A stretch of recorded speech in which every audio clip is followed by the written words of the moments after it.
Pregúntate con nosotros. Aquí comienza Acariciando el Ego, con Xiun Bango.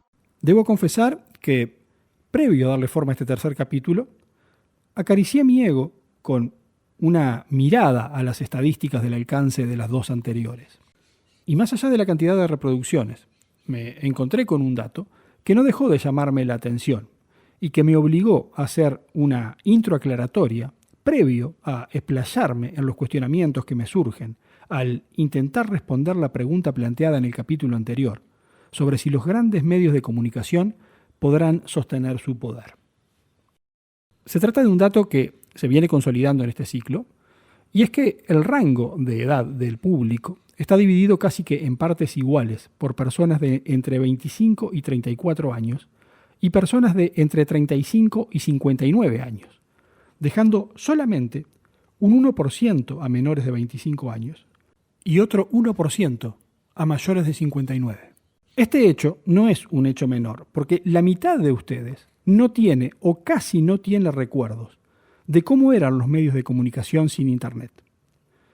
No vivieron, no conocieron y posiblemente no se imaginan cómo era tener un horario para informarse, un horario para entretenerse y hasta un día específico para poder tener acceso a algo que nos interesara.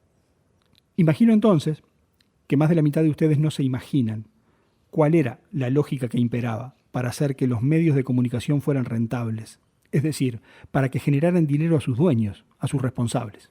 Existían 3 formas básicas de hacer dinero en los medios, y esas 3 formas se daban tanto en la realidad de Montevideo, como en la del interior del país: los informativos, el fútbol y el entretenimiento, donde este último era el que menos prestigio generaba, y que a nivel de radio, servía como plataforma para promover actividades, fundamentalmente bailes, que en definitiva eran lo que les permitía hacer la caja a los responsables.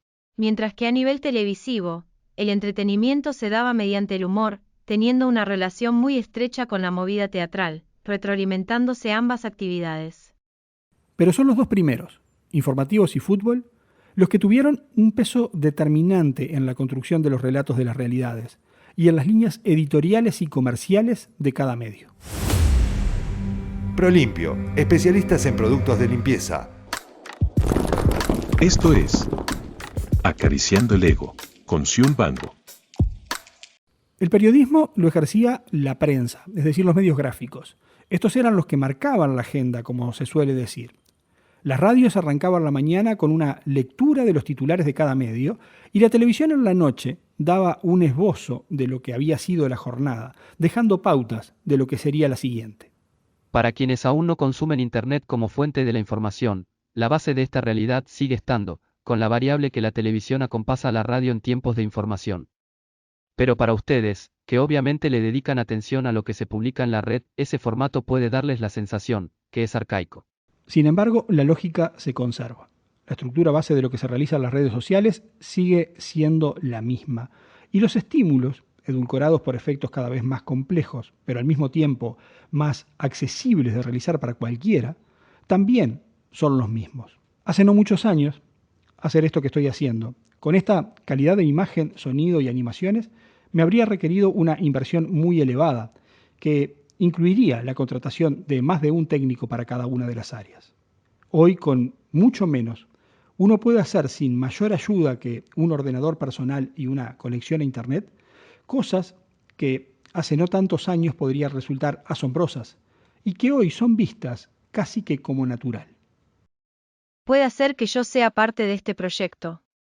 Aun cuando más allá que mi nombre sea Elena, yo no sea una persona, sino una voz creada a través de la inteligencia artificial, que habla de acuerdo a los parámetros, que en este caso Xiun me dictamina con su teclado.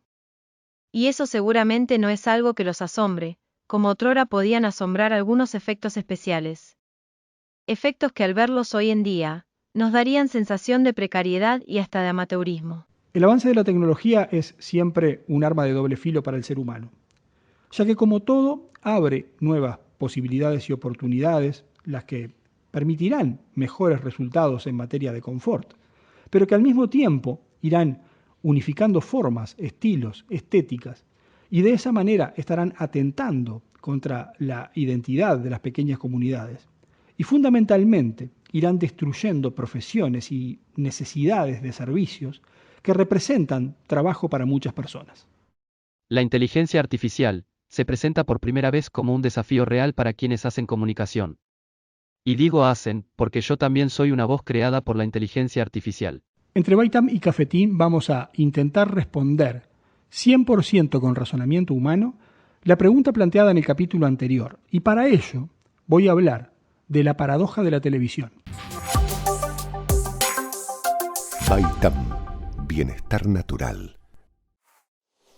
Estás escuchando Acariciando el ego, con Xiun Bango. ¿Podrán los tradicionales medios de comunicación mantener su poder? Con la aparición de Internet, los medios gráficos que ya venían sufriendo los golpes de los electrónicos fueron los primeros en sentir el impacto.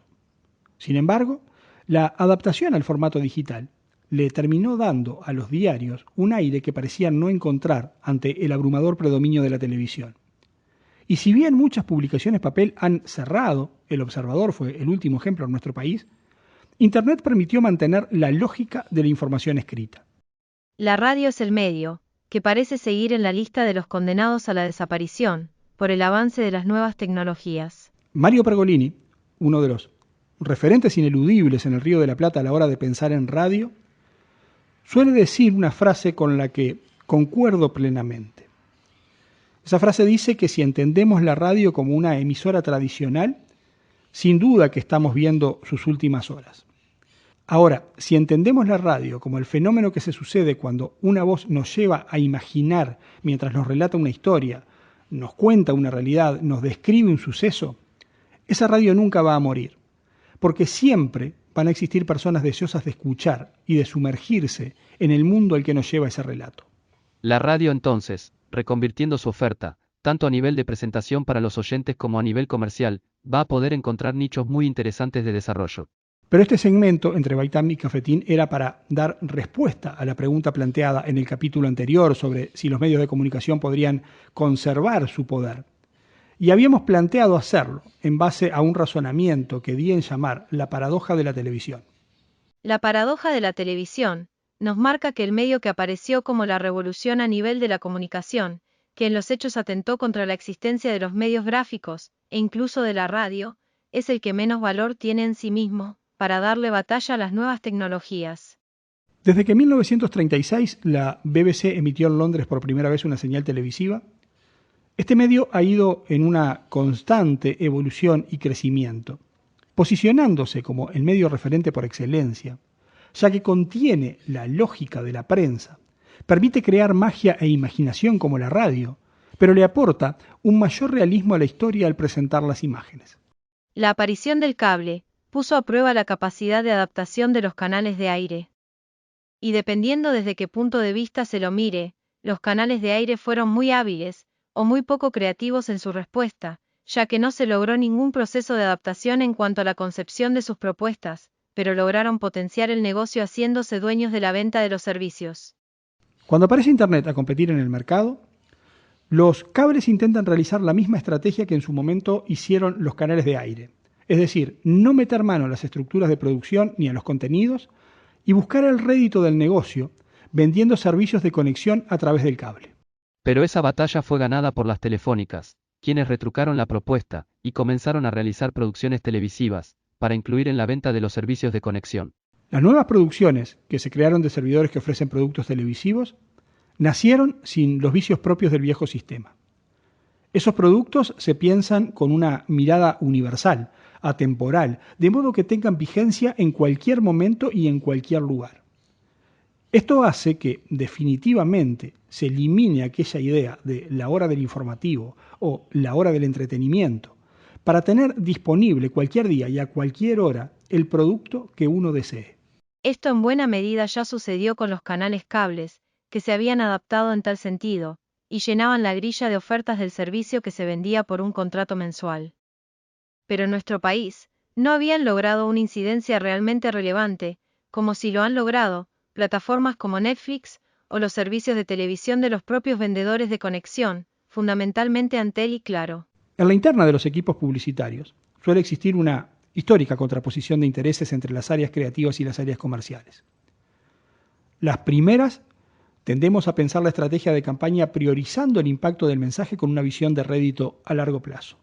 Mientras que las segundas, que por suerte para nuestras economías suelen imponerse, apuntan precisamente a priorizar el efecto que el mensaje tenga en la caja registradora del cliente en el corto y mediano plazo. El equilibrio entre los resultados económicos cortoplacistas y el sustento a largo plazo del posicionamiento de la marca o la estrategia es lo que determinará el buen resultado de la acción. Los medios de comunicación tradicionales, fundamentalmente la televisión, parecen haberse volcado casi en un 100% para el lado del negocio inmediato. Y eso está atentando fuertemente contra su futuro.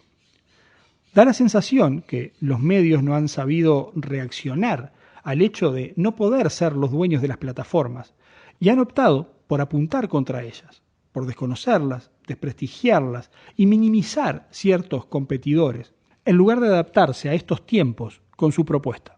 Cafetín, un producto Tinkers. Acariciando el ego. 1011 Podcast. A nivel de nuestro país, al igual que en diferentes partes del mundo, los medios de comunicación se han centrado en salir a la caza de brujas de la llamada fake news y han creado, incluso a nivel de las gremiales de periodistas, grupos que dan seguimiento a noticias publicadas no en medios de comunicación tradicionales, sino en diferentes canales o medios digitales independientes, para derribar esa información bajo ese título de noticia falsa. Los medios tradicionales entonces se autoproclaman dueños de la verdad y jueces de lo que es correcto o incorrecto transmitir o comunicar. Los grandes medios, siguiendo la lógica que planteamos en el primer capítulo sobre que las cosas no son como son, sino como la gente cree que son, ya ocupan ese rol en el imaginario colectivo.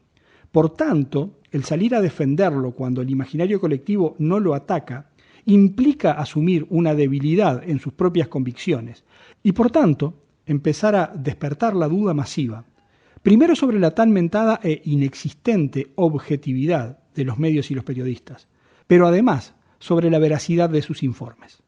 A principio de año, en Uruguay, periodistas de un medio publicaron información que ese medio había decidido no publicar.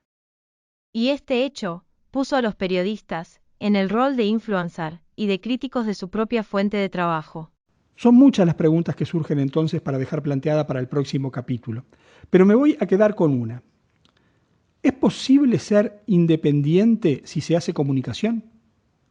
En el próximo capítulo, junto a Elena, Tomás y Alfonso, intentaré seguir preguntándome mientras me acaricio el ego. En el próximo capítulo de Acariciando el Ego, Xiun Bango nos hará pensar y generar nuevas interrogantes para ayudarnos a encontrar una respuesta a la pregunta planteada sobre si es posible la independencia en los medios de comunicación. En abril, no te pierdas el cuarto capítulo de Acariciando el Ego, presentado por Prolimpio, Baitam y Cafetín. Acariciando el Ego, una realización de 1011 Creaciones.